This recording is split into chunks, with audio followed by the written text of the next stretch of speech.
Hello दोस्तों, are one academy classes में आप सभी का स्वागत है। और आज हम लोग बहुत ही इम्पोर्टेंट रेलवे का जी के जीएस वाला पार्ट को लेकर आए हैं, जो जनरल साइंस का पार्ट है और ये बहुत ही ज़्यादा कवर करता है रेलवे में, है ना। तो ये बहुत इम्पोर्टेंट रोल भी निभाता है रेलवे में। तो आप लोग इसको अच्छे से याद कर लीजिए, बहुत ही इम्पोर्टेंट है। तो हम लोग का पहला यहाँ पे वन लाइनर क्वेश्चन है। यहाँ पे बोलता है कि हर्ट्ज जो है वो किसका मात्रक है, आवृत्ति यानी फ्रीक्वेंसी का ये एसआई यूनिट्स है ना। इसको याद कर लेना है। किस तापमान पे सेंटीग्रेड और फ़ारेनहाइट जो है दोनों सेम होता है। तो ये -40 डिग्री सेल्सियस पे बहुत ही इंपॉर्टेंट ये क्वेश्चन आया हुआ है पीवाईक्यू, है ना। टीएनए के मूल मात्रक क्या है ना। न्यूक्लियो ऑटो इट्स, है ना, ऑटो आइट्स, है ना। इसको याद कर लेना, न्यूक्लियो ओटा इट्स, इसको मतलब फुल फॉर्म इसका बोलते हैं। ठीक है, ये सब याद कर लेना, ये बहुत ज़्यादा इंपॉर्टेंट ये वाला। ऊर्जा संरक्षण के नियम का अर्थ क्या है। ऊर्जा का ना तो टूटना, ना ही विनाश होना, ना ही संरक्षित होना, यही बोलते हैं। मतलब कंजर्वेशन ऑफ एनर्जी जिसको हम लोग बोलते हैं, मतलब energy neither be created nor be destroyed, इसको हम लोग बोलते हैं, है ना। तो ये हो गया, इसको अच्छे से याद करना है। रेल पटरी पर जोड़ी पट्टी फिश प्लेट का प्रयोग किसके लिए होता है। दो पटरियों को जोड़ने के लिए किया जाता है। ठीक है, ये याद कर लीजिएगा, दो पटरी को जोड़ने के लिए इसका इस्तेमाल किया जाता है। डी सी वी रमन, है ना, सी वी रमन किस विषय के लिए नोबेल पुरस्कार, तो भौतिक शास्त्र, जो 1930 में मिला था सी वी रमन को। ये भी फेमस है। समुद्री मील किसकी दूरी की एक इकाई है। नौवहन मतलब समुद्र का जो शिप है, शिप है ना, समुद्री जहाज, उसका वो दूरी का इकाई है। सार्वभौमिक गुरुत्वाकर्षण नियम क्या है न्यूटन में, है ना। जो यूनिवर्सल ग्रेविटेशनल लॉ जो है वो न्यूटन ने दिया था। ठीक है, तो ये अच्छे से याद कर लेना है। देखिए, फ्रायड का संबंध क्या है। संबंध इसका सांख्यिकी से है, मैथ्स में, है ना। परमाणु रिएक्टर को डैश ईंधन के रूप में प्रयोग करता है, तो यूरेनियम का ईंधन के रूप में प्रयोग किया जाता है परमाणु रिएक्टर को। अच्छे से इसको याद कर लेना है ना। चंद्र ग्रहण कब लगता है, जब पृथ्वी, सूर्य और चंद्रमा के बीच में आ जाता है तब चंद्र ग्रहण लगता है। ये बहुत इंपॉर्टेंट है ना, एक लाइन अच्छे से याद कर लेना। आकाश नीला दिखाई पड़ता है क्यों। आकाश जो है नीला दिखाई इसलिए पड़ता है क्योंकि वायुमंडल अन्य रंगों के अपेक्षा नीले रंग को अधिक बिखेरता है, इसीलिए आकाश हम लोग को नीला दिखाई देता है। ठीक है, यातायात बत्ती में लाल रंग का प्रयोग किया जाता है क्यों, क्योंकि लाल रंग का जो तरंगदैर्घ्य होता है सबसे अधिक होता है, इसलिए, है ना। एक लैंप की बत्ती में तेल ऊपर चढ़ जाता है किसके कारण, केशिकत्व क्रिया के कारण, है ना। लैंप में जो बत्ती जो जलाते हैं वो तेल अपने आप ऊपर चढ़ जाता है, क्यों, तो केशिकत्व क्रिया के कारण होता है। ओके, इसको अच्छे से दिमाग में रखना, है ना। पेडोलॉजी किसका अध्ययन करता है, तो मिट्टी का, है ना। ये स्टडी ऑफ सोइल पेडोलॉजी होता है। न्यूटन के गति के द्वितीय नियम से व्यंजक प्राप्त होता है क्या, बल। F is equal to M A जो हम लोग लिखते हैं ना, वो न्यूटन का सेकंड लॉ ही होता है। तो ये अच्छे से याद कर लेना, ये एक लाइन हो गया इसका। अब देखिए नेक्स्ट क्वेश्चंस बैंक में ही है, सब कुछ क्वेश्चन आया हुआ पीवाईक्यू, है ना, इसको अच्छे से याद करना है। सौर जगत में वृहत्तम, क्षुद्रतम और सर्वाधिक चमकीला ग्रह कौन सा है, तो सबसे बड़ा हो जाता है बृहस्पति और सबसे छोटा हो जाता है बुध और सर्वाधिक चमकीला ग्रह शुक्र होता है। एंजाइम मूलतः क्या होते हैं, प्रोटीन होते हैं, है ना। कौन मानव यकृति का कार्य नहीं है, हार्मोन का निर्माण करना मानव यकृति का कार्य नहीं है। पौधों में प्रकाश संश्लेषण तथा श्वसन के लिए सत्य है, श्वसन से प्रकाश संश्लेषण अधिक तेजी से होता है ना, अधिक तेजी से होता है। देखिए 27 डिग्री सेल्सियस में एक गैस का दाब पारे के 75 सेंटीमीटर है। जिस ताप क्रम पर दाब दुगनी होगा जब आयतन को स्थिर रखा जाए, वह मतलब अब जब आयतन को स्थिर रखा जाए, है ना, दाब को दुगना कर दिया जाए, तो तब बताओ कि उसका तापमान क्या होगा, तो वो 327 डिग्री सेल्सियस। ठीक है, तो यहां पे इस तरह से तुमको निकालना है, यानी कि यहाँ पे क्या रखा है, आयतन को यानी वॉल्यूम को कांस्टेंट रखा ना। PV is equal to NRT होता है ना, उस कॉन्सेप्ट से इसको निकालना है ना। PV is equal to NRT के कॉन्सेप्ट से निकालना है। यहाँ दे दिया है पी दे दिया है, टी दे दिया है ना, और यहाँ पे हम लोग को भी कांस्टेंट मान लिया है, भी को कांस्टेंट मान दिया है, तो आप इसको आराम से निकाल सकते हैं, कोई दिक्कत नहीं है। यदि विस्थापन और बल की दिशा में हो तो किया गया कार्य क्या होगा, अधिक होगा, ठीक है, अधिक होगा और धनात्मक भी होगा, यानी कि उसी की दिशा में। क्यों होता है, क्योंकि work done is equal to मतलब कार्य is equal to F S cos theta होता है ना, एफ एस कॉस थीटा होता है ना। अगर सेम डायरेक्शन में होता है तो कोस का मान कितना होता है 0 डिग्री, और कोस 0 का वैल्यू कितना होता है 1 होता है सॉरी, कोस 0 का वैल्यू कितना होता है, कोस 0 का वैल्यू होता है 1 डिग्री, यानी work done is equal to क्या आ जाएगा एफ एस, और ये मैक्सिमम केस होता है और पॉजिटिव भी होता है ना, यहाँ पे धनात्मक भी है और मैक्सिमम भी है, दोनों है।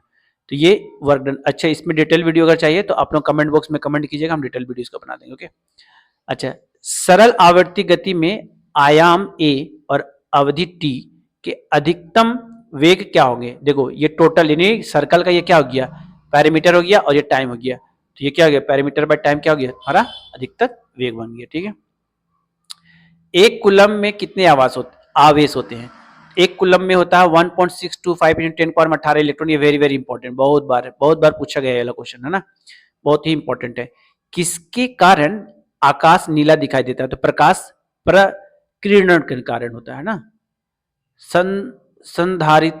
संधारित्र की धारिता का एसआई मात्रा क्या, फैराडे है ना। पराश्रव ध्वनि की आवृत्ति क्या है, 2000 कंपन प्रति सेकंड से ऊपर होना चाहिए।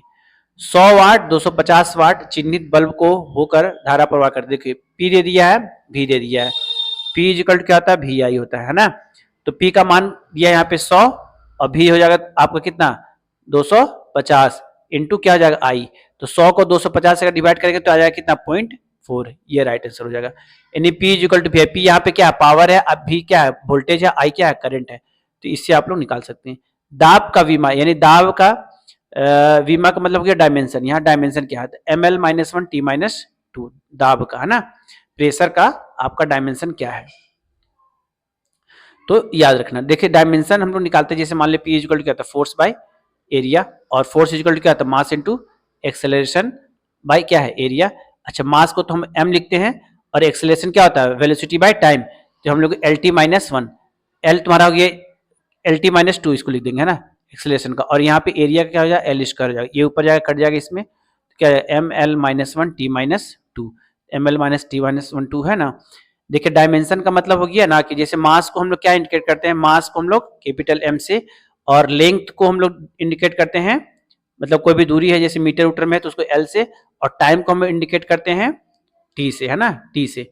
तो यहाँ force equal to mass into acceleration, और एक्सेलरेशन का जो होता है क्या होता है, मतलब मीटर पर सेकंड स्क्वायर होता है ऐसा यूनिट, तो मीटर क्या हो गया, लेंथ हो गया, है ना, और सेकंड क्या हो गया, टाइम हो गया, टी का स्क्वायर हो गया, तो इसलिए अब ये ऊपर जाएगा तो क्या हो जाएगा, LT-2 होगा ना, तो इसलिए यहाँ पे क्या हो गया, LT-2 रखा गया है, और इसको एल स्क्वायर से डिवाइड कर दिया तो ML-1 और T-2 हो गया। अच्छा, डायमेंशन पे अगर आप लोगों को वीडियो चाहिए तो एक तो कमेंट बॉक्स में कमेंट कीजिएगा, हम इस पे अलग से वीडियो बना देंगे डायमेंशन पे स्पेशली, बहुत अच्छे से, है ना, ताकि अच्छे से क्लियर हो जाए। ठीक है, अगला क्वेश्चन देखते हैं। रॉकेट किस सिद्धांत के आधार पर कार्य करता है, तो रेखीय संवेग संरक्षण के सिद्धांत पे, यानी कि कंजर्वेशन ऑफ लीनियर मोमेंटम के प्रिंसिपल पे रॉकेट काम करता है। ये भी बहुत इंपॉर्टेंट है, आएगा क्वेश्चन, वेरी वेरी इंपॉर्टेंट, है ना। 1 किलोवाट घंटा बराबर क्या होता है, एक यूनिट। एक अभिसारी लेंस का की फोकस दूरी क्या है, चिन्ह के धनात्मक में। रडार निकाय डैश का प्रयोग करता है, विद्युत चुंबकीय तरंगों का इस्तेमाल करता है ना। तो ये इंपॉर्टेंट है, इसको याद रख लेना है, ठीक है सॉरी।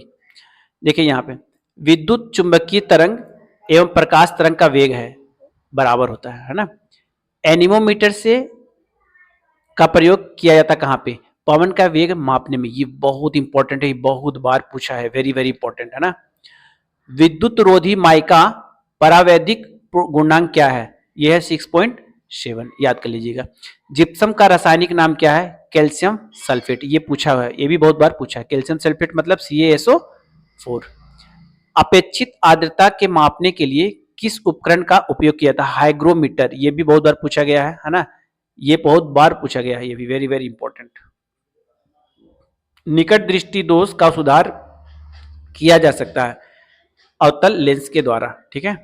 शरीर में डैश के अधिक आय के कारण दिल का दौरा पड़ता है, कोलेस्ट्रॉल बढ़ जाने से दिल का दौरा पड़ता है। गोबर गैस प्लांट में कौन सी गैस उत्पन्न होती है? मीथेन। पृथ्वी सूर्य के प्रचुरतम मात्रा में ऊर्जा किस रूप में प्राप्त करती है? अवरक्त और ताप ऊर्जा। अवरक्त और ताप ऊर्जा। इलेक्ट्रॉन की खोज किसने की थी? तो ये जे थॉमसन। ये भी बहुत इंपॉर्टेंट है, वेरी वेरी इंपॉर्टेंट है। इलेक्ट्रॉन की खोज जे थॉमसन किया था। किस पिंड का गुणधर्म जो विश्व में अपनी स्थिति में स्वतंत्र है? संहित, है ना। ग्रेनाइट किस में पाया जाता है? तो आग्नेय शैल में पाया जाता है ग्रेनाइट। मनुष्य जब सांस लेता है तो औसतन कितना शोर होता है? 0.5 डेसिबल। उद्योगों में प्रयुक्त रसायनों का प्रचुर स्रोत क्या है? कोलतार। सामान्यतः विद्युत बल्ब में भरा जाने वाला गैस कौन सा होता है? नाइट्रोजन और आर्गन। नाइट्रोजन और आर्गन को हम लोग विद्युत बल्ब में भरते हैं ना। मनुष्य का ईंधन कौन सा होता है? हाइड्रोजन। सॉरी, यहाँ लिखा हुआ भविष्य का ईंधन, हम गलती पढ़ लिए, सॉरी उसके लिए। भविष्य का ईंधन कौन सा है? तो हाइड्रोजन है भविष्य का ईंधन। प्रकाश संश्लेषण में किसका ऑक्सीकरण होता है? तो जल का ऑक्सीकरण होता है ना। विज्ञान की वह शाखा जो जीव और वातावरण के बीच संबंध को बताती है, ये होती है पारिस्थितिकी। पारिस्थितिकी को बोलते हैं हम लोग, ठीक है, इसको याद कर लेना। मुंह तक पानी से भरे गिलास के अंदर जब तैर रहे बर्फ का टुकड़ा पिघलता है तो जल का स्तर अपरिवर्तित बना रहता है, मतलब कोई चेंज नहीं होता है ना। Remains unchange. तो ये बहुत ही इंपॉर्टेंट हम लोग का जनरल साइंस का पीवाईक्यू है, जो रेलवे में अलग अलग साल में अलग अलग जोन में आया हुआ है। तो आप लोग इसको याद कर लीजिएगा, और इसमें अगर कोई भी अगर डिटेल वीडियो चाहिए किसी चीज़ पे तो आप कमेंट बॉक्स में कमेंट कर सकते हैं, हम लोग इसमें डिटेल वीडियो बना सकते हैं। ओके, और वीडियो को ज़्यादा से ज़्यादा हिंदी मीडियम वाले बच्चों को जरूर शेयर कर दीजिएगा, और इंग्लिश मीडियम वालों को भी शेयर कर सकते हैं, ऐसा नहीं है, बहुत ही हम लोग लेमन लैंग्वेज में बताए हुए हैं। तो चैनल को लाइक करना, शेयर करना, सब्सक्राइब करना। Okay, thank you.